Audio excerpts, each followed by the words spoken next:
Assalamualaikum warahmatullahi wabarakatuh. A'udzu billahi minasyaitonir rajim. Bismillahirrahmanirrahim. Alhamdulillahirabbil alamin. Wassalatu wassalamu ala asyrafil anbiya'i wal mursalin sayyidina wa maulana Muhammadin wa ala alihi wa ashabihi ajma'in. Qala Allah Ta'ala fil Qur'anil Azim. Bismillahirrahmanirrahim. Warattilil Qur'ana tartila. Al-ayah amma ba'du. Sahabat-sahabat Fatayat yang dirahmati oleh Allah Subhanahu wa Ta'ala, alhamdulillahirabbil alamin. Pada pagi hari ini kita semua dilimpahkan kesehatan oleh Allah Subhanahu wa Ta'ala sehingga dapat melaksanakan ibadah puasa Ramadan. Dan semoga kita senantiasa beristiqomah dalam tadarus Al-Quran dan kelak semoga mendapatkan syafaatnya ila yaumil qiyamah. Sahabat-sahabat, pada pagi hari ini sedikit saya akan mengulas tentang kaifiyatul qiraah atau tata cara membaca Al-Quran.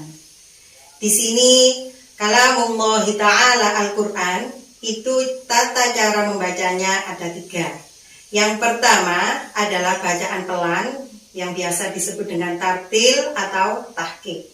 Yang kedua, bacaan tidak pelan dan tidak juga cepat. Yang ketiga adalah bacaan cepat. Pembahasan yang pertama adalah bacaan tahqiq.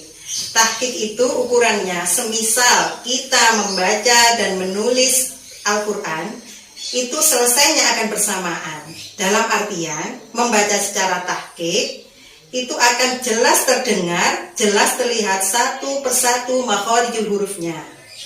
Dan miji-miji bacaannya, di sini akan dapat memahami makna yang ada dalam bacaan Al-Quran tersebut. Dan bacaan tahqiq ini sangatlah baik bagi orang-orang yang belajar membaca Al-Quran dan untuk melatih lisan. Dan dalam bacaan tahqiq ini perlu diketahui jangan sampai melewati batas-batas yang ada pada ilmu tajwid. Misalnya dengan terlalu menambahi panjang atau terlalu menambahi dengung. Itu jangan sampai terjadi. Jadi bacaan tahqiq tetap pada kaidah-kaidah ilmu tajwid. Tata cara membaca Al-Quran yang kedua adalah tidak cepat dan tidak juga pelan yang dinamakan dengan tadwir. Dan bacaan Al-Quran yang ketiga secara cepat yang dinamakan dengan hadr. Perlu diketahui membaca Al-Quran baik secara tahqiq, tadwir atau hadr, kesemuanya harus menggunakan kaidah-kaidah ilmu tajwid. Dalam membaca Al-Quran, kita harus bisa menjaga kelengkapan huruf-huruf yang ada dalam Al-Quran.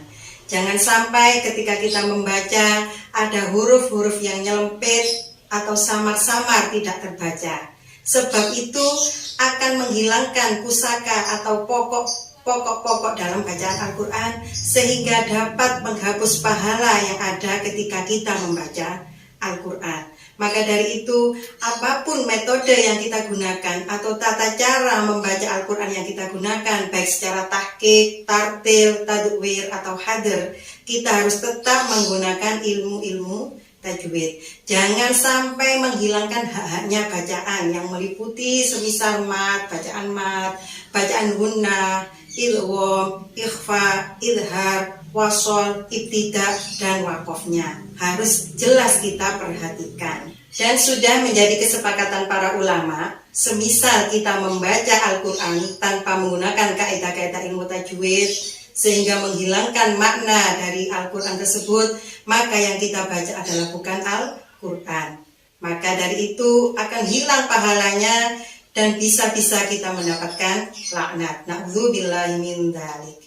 Waffaqanallahu wa iyyakum ala tajwid wa tartil bil Qur'anil Karim.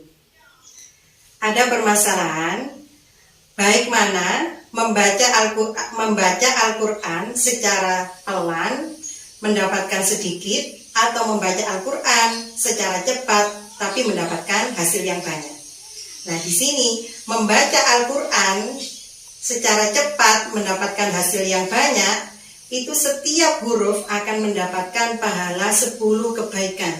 Tapi ketika kita membaca Al-Quran dengan secara pelan, tahqiq dan tartil, maka pahala yang kita dapatkan adalah lebih agung dan lebih tinggi derajatnya. Dawuhnya Imam Ghazali rahimahullah ta'ala dalam kitab Ihya, bahwasanya kita tetap disunahkan membaca tartil ketika membaca Al-Quran, walaupun tidak paham makna dan artinya. Sebab itu sama halnya kita menghormati dan memuliakan Al-Quran.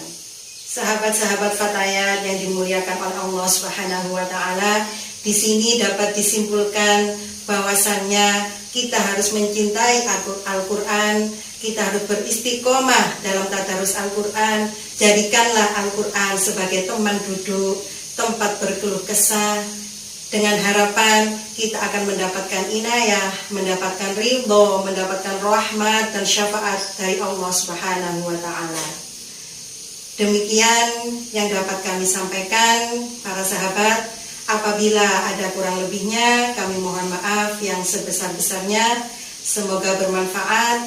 Allahumma anfa'na bima 'allamtana wa 'allimna ma yanfa'una. Wassalamualaikum warahmatullahi wabarakatuh.